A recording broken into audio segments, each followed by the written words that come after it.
What's up everybody, They Live Glasses here, welcome back to my channel, appreciate you stopping by. Today's video is going to be about something that really concerns me and something I will go into in more depth in sort of later videos, and that's the crisis of free speech and the threat to open debate on campuses, the censorship of certain viewpoints and a kind of wilting of intellectual diversity going on there. So let's have a look at some examples of speakers who have been invited to appear at various universities or events and have been no platformed or had their speaking engagement cancelled or been disinvited for views they've had. Okay, so starting with Milo and Julie Bindel, they're an anti-feminist and a feminist respectively, debating whether feminism has gone too far and was censorious. Feminist activists in the Students' Union did not see the irony in banning this debate from even happening in the first place, which I guess kind of answers the debate. And then Germaine Greer, arguably one of the most famous feminists, had the wrong views on transgender women, and a petition at the University of Cardiff sought to ban her.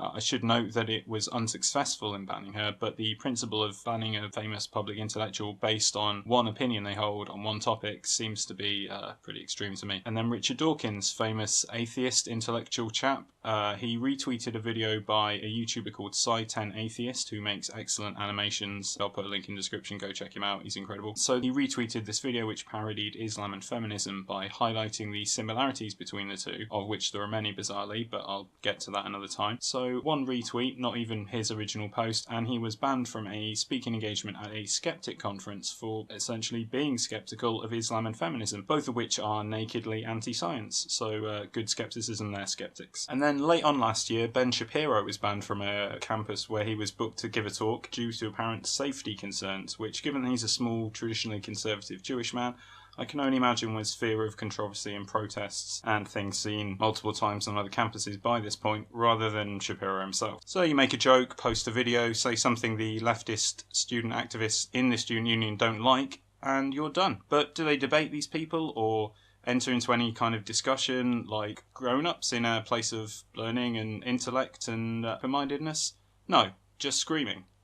Literally in some cases, as we can see with this young lady here from a Milo event. Oh, no. Oh, we should film So screaming and being violent and banning things and cancelling and shutting down the discussion. That's what we see really. And what form do these protests take? Are they kind of reasonable? Are they peaceful? Are they, as I say, sort of open to hearing the other side of the debate? Well, let's take a look at some of the protests they used to shut down the discussion. Here's some footage of protests at a talk given by men's rights advocate Ferrell about the crisis of male suicides. Feminists and neo-progressive far-left students not only protested, but became violent and blocked the hall from people who had bought tickets to see the talk because they objected to men's rights advocates as a whole and claim they advocate for rape by giving a talk about male suicide and what might be done about it, presumably. I don't fully understand it. This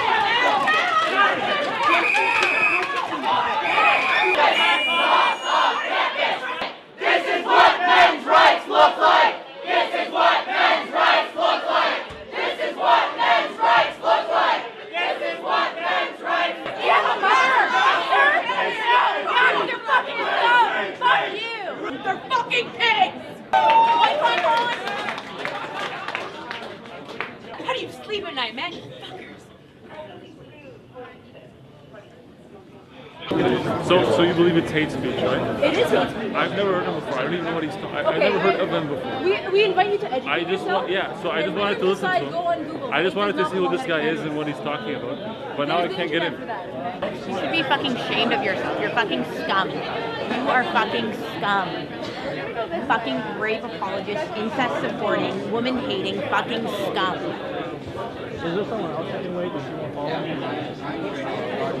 Fucking scum. Yeah, just another. I just want to listen to someone else's opinion. I'm not even on a side here. I just listen to as many people as I can. You know what though? Why would you pay money to fucking support a fucking rape apologist if you weren't fucking one? I've never heard him say anything that was. Well, it's fucking scum. You have a ticket? Yeah, you should be fucking proud of yourself. These are the fucking men that are going to rape your sisters and the women in your life. You should be fucking ashamed. And here we have some footage of Ben Shapiro again, giving a talk and being interrupted by protesters shouting safety. I think this is particularly interesting as when a baby cries and screams for their mother, they're effectively doing the same thing. They're requesting safety from their surroundings, from the danger, but they can't articulate themselves well enough, so they just kind of scream. And the students here are doing the same thing, screaming out for safety, literally, ignoring what's around them in a haze of confusion and ignorance of their situation, crying to the university staff to protect them from the scary new ideas they're being confronted with by Ben Shapiro. Okay, so can we talk now, or are you going to keep shouting? Like, really, now's your chance to get it out. Let's hear your feeling. Come on. Just go for it. Or is it going to be like every 30 seconds? Like the annoying microwave timer. Like, you got anything more? Now, normally I don't like to do this, but if we have any peace officers, this actually is now a disturbance that we would like to get past so that we can actually have a discussion.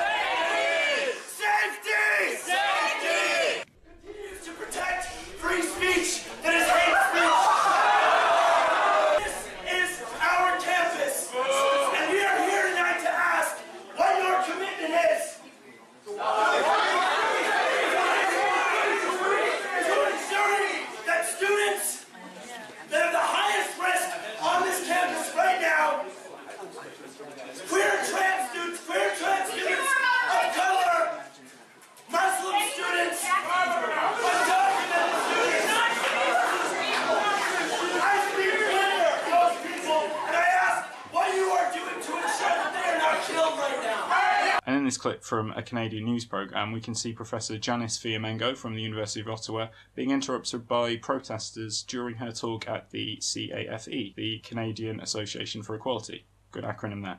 And again, we see the same feminists and neo-progressives trying to shut someone up who is bringing ideas which run contrary to the received wisdom of feminism, that feminism is the only way to achieve equality.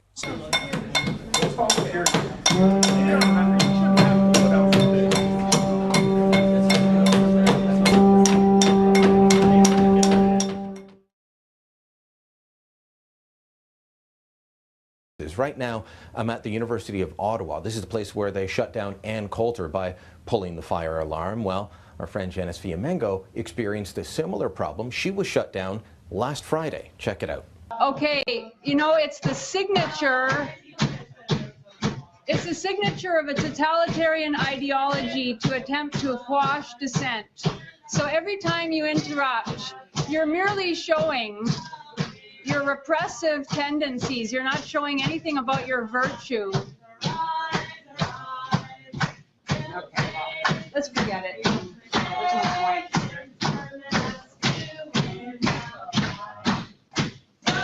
So you think this is a victory?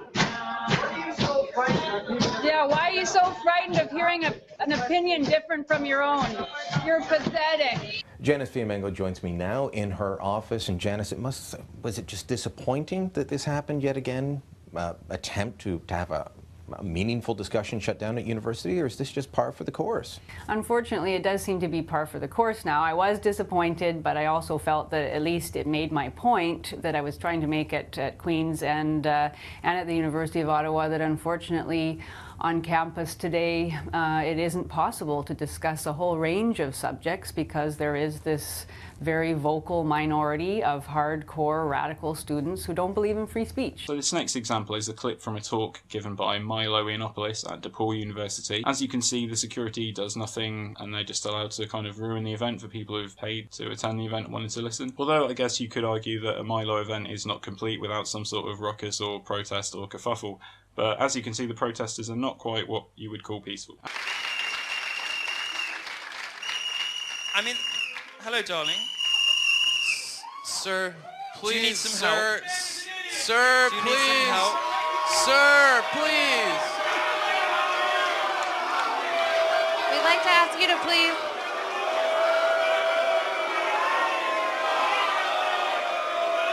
Sir, please.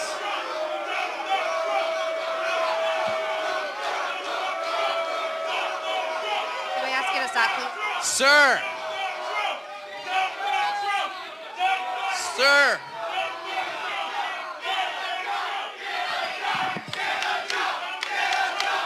We good.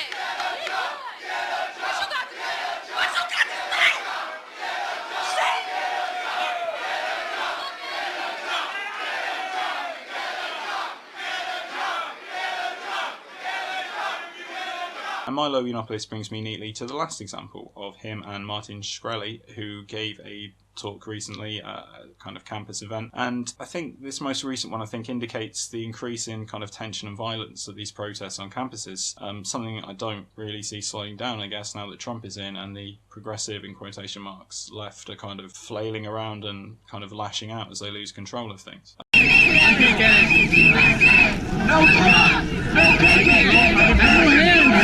Hey, this motherfucker is a Breitbart fascist. Yeah, fuck that guy! Fuck this motherfucker!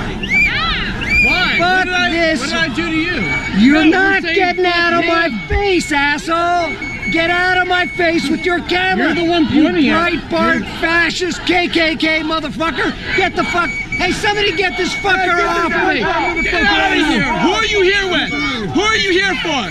I'm here with Milo. Get the fuck out of here! Get the fuck out! Get the fuck out of here! Milo's up here! You're pushing me! Stop pushing me! Stop pushing me, bro! Get out! Get out! Get out! Get the fuck out! Please leave away from me! Get these fucking fascists away from me! Get these motherfucking fascists away from me! Get that camera! Somebody grab that expensive camera! What did you do? Get the fuck away from me! Get away from me! Excuse me, I'm very cool. Chill, he's the one freaking out on me. Yeah, because you're not respecting his space. You fucking lie. You just shut up off. You just shut him. You don't have the right to get in his face and shove him around. He's in a public space. Fuck off. Oh, but you can't do it to you. Fuck off. For him to do it to you. It was fine when you were shoving him around. Fuck off. He told people to destroy my camera. I did not say shit. No, he did. Well, you can still fuck off. Why don't you stick that camera up your goddamn ass? Your breast smells. Oh, good. Okay, so this situation is wrong on a number of levels. I'll let the late, great Christopher Hitchens explain one of those in this clip. It's not just the right of the person who speaks to be heard. It is the right of everyone in the audience to listen and to hear. And every time you silence somebody, you make yourself a prisoner of your own action because you deny yourself the right to hear something. In other words, your own right to hear and be exposed is as much involved in all these cases as is the right of the other to voice his or her view. Indeed, as John Stuart Mill said, if all in society were agreed on the truth and beauty and value of one proposition, all except one person, it would be most important. In fact, it would become even more important that that one heretic be heard, because we would still benefit from his perhaps outrageous or appalling view. So no platforming deprives the listener of hearing things. Going back to the Milo Yiannopoulos and Skrelli event protest that I mentioned just before, we can see an example here of someone who is voicing this exact sentiment to the protesters at the event. And let's have a look at the kind of reaction he gets. Because we came here for a lecture that they disagree with, and they took it away by thuggery and intimidation. No space for racists. Let him speak. I didn't know I'm a racist. I came here to watch a lecture. They took away my freedom. So you see, this is a real problem, and I think a more poignant example is going back to the Warren Ferrell protests again. We can see this clip of this lad here who is explaining, well, he's talking about why he wanted to go to the event and the fact that he wasn't allowed to.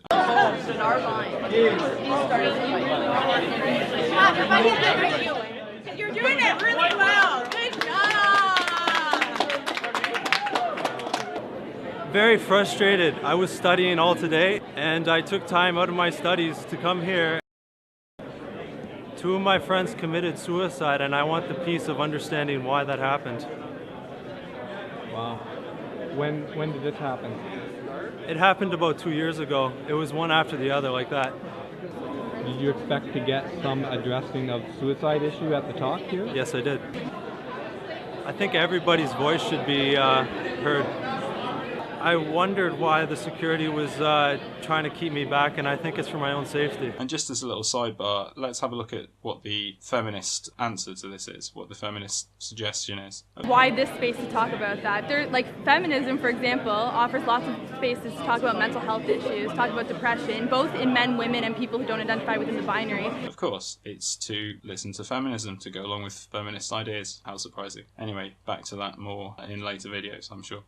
So, it's not only denying people the right to information and to hear new viewpoints, but it's undermining the purpose of the university to provide the students with critical thinking skills, to allow them to explore new ideas and prepare them kind of for the outside world in that regard. And this will lead some of these students to assume that by stamping and screaming, some authority figure will come running to make sure the scary things, opinions, whatever, go away, which I'm not sure is healthy. And another part of this erosion of academic pursuits and principles is the overall effect on debate. I think in terms of certain ideas and views being blocked, which it kind of makes the pool of ideas to draw from smaller and one-sided in terms of ideological viewpoints. And another effect which is extremely worrying is that some topics are completely unable to be discussed, like non-binary genders, for example. A good recent example of this problem in debate was the debate around Bill C-16 and the protection of gender identities and the passing of a law which would compel people in Canada by law to use non-binary gender pronouns such as ze or zir or whatever is requested. Peterson argued that this should not be put into law as these matters of gender and biological sex are not settled by science. They are still under exploration and debate, and so rushing them into law, as New York has done with its protection of multiple gender identities, will stifle this idea of research and discussion, particularly as this is being done according to far-left ideology by pressure, and not any kind of consensus by scientists or academics on the possibility of a third gender, or any consensus amongst society at large about gender pronouns in the form of a prevailing one adopted for general use naturally. A side issue to this is a law compelling someone to use a certain word rather than not use a certain word, one made up in the last couple of years at that, is an infringement on their thoughts, freedom of speech and personal liberty, but we will get to that another time. In this particular debate, Peterson was outnumbered 2-1 by debaters opposing his position, and the moderator, in quotation marks, was of the same ideological position as them, which she revealed before the discussion had even started by praising the protesters and boycotters of the event outside, who felt that Peterson's ideas invalidated the existence of trans people by wanting to discuss non-binary identities, and that the debate should not have been allowed to have happened at all. Indeed, one of the speakers explained that even having the discussion about whether or not they can discuss the validity of the idea of multiple and non-binary genders was an assault on people holding these identities and should not have happened in the first place. She was annoyed to be there. In a Canadian TV show discussing this same issue, one of the panellists withdrew, saying they were unwilling to even discuss the topic as doing so would be a human rights violation and invalidate non-binary identities, etc. Another panellist again tried to shut down the discussion, saying people can't even discuss this, and even doing so is equivalent to violence and abuse. So you can see the hyperbole and hysteria around issues like non-binary genders, and also abortion, sex work, race relations, not to mention black on black crime, other issues like that, and of course the doctrines of feminism and Islam, as we saw earlier on with Richard Dawkins. The danger, as Peterson has pointed out, is that the issues like gender identity and biological sex are being pushed through by one particular ideology according to their leanings, therefore making these matters kind of resolved truths which are closed to discussion. So, what can we do about all this? How can we help keep things balanced and fair in debates for all sides? How can we maybe stop invited guests from being no-platformed, interrupted, or denied access to buildings they were booked to speak in by people who are not even interested in proper discussion or listening to them in the first place, or having a debate about the issues they're even talking about? Well, there is an organisation called Right to Debate, which has been set up by a group of students from UK universities to try and provide a framework so that controversial speakers can speak under the proviso that someone with an opposing view can speak also in kind of opposition, and that they're given equal time to do so, and that there is a Q&A afterwards. I really think this is a great compromise because all the viewpoints can be heard. If it is someone like Shapiro, the far left students can put someone forward and they can have a proper debate instead of screaming at him like children. And if there is someone like a white nationalist or a Holocaust denier, to use an extreme example, their ideas can be publicly countered by an opposing debater and then questioned by the audience afterwards. Perfect. Let's talk it out and get things sorted without this kind of thing going on. I'm going to refer back to Professor Jordan Peterson again, just to briefly explain why it's so important that we talk about these things in a civilized way and debate them properly. The reason I'm defending freedom of speech is because that's how people with different opinions settle their opinions in a civil society. And if we lose that, we'll lose so much you can't imagine. Now here's what's happened with Bill C-16 and the surrounding legislation. Free speech is the mechanism by which we keep our society functioning. It's as a consequence of free speech and the ability to speak. People can put their finger on problems, articulate what those problems are, solve them, and come to a consensus. And we risk losing that. Free speech is the alternative to violence. And there's lots of people who like violence and who are waiting for the opportunity to use it. And I'm hoping that we can talk our way out of it. Okay, so let's have a look at a couple of just bits from their website which I thought were interesting. This is from their kind of policy, which is a framework that they want to set out for universities to adopt for all kind of debate type engagements and that kind of thing, as a replacement to no platforming and those kind of options. So one of the fundamentals they've got listed here is to debate over censorship. So firstly, they want a debate to happen over the censorship itself, over the no platforming, by ensuring that the right to debate policy becomes enacted and thus contested platforms replace no platforming when speakers are in violation of student union safe space policies. This is caveated with the fact that student unions do indeed have the right to ban a speaker if a speaker happens to be in breach of the law regarding the incitement of hatred and or violence. So, you know, normal hate speech laws there. And also here it says they want there to be debate over uncontested platforms for contentious speakers by ensuring another speaker is able to effectively challenge the divisive narratives, or a minimum of 60 minutes is delegated to question and answer, with a sizable portion of that time being delegated to students who want to contest these views to ensure effective debate. So I think that's good. And there's a section here, the uniformity of this kind of framework. This is achieved through the petition structure and an independent moderator during the event. This also includes ensuring that the event is safeguarded from any disruption, either from the inside or out. And they seem to want to keep things transparent. There's a section here that says the student union's decision must be publicly stated alongside a statement explaining that decision and the original petition. It is the student union's duty to do this. If rejected, the host society of the petition has a right to reply that must also be uploaded alongside this material. So transparency there, that's good.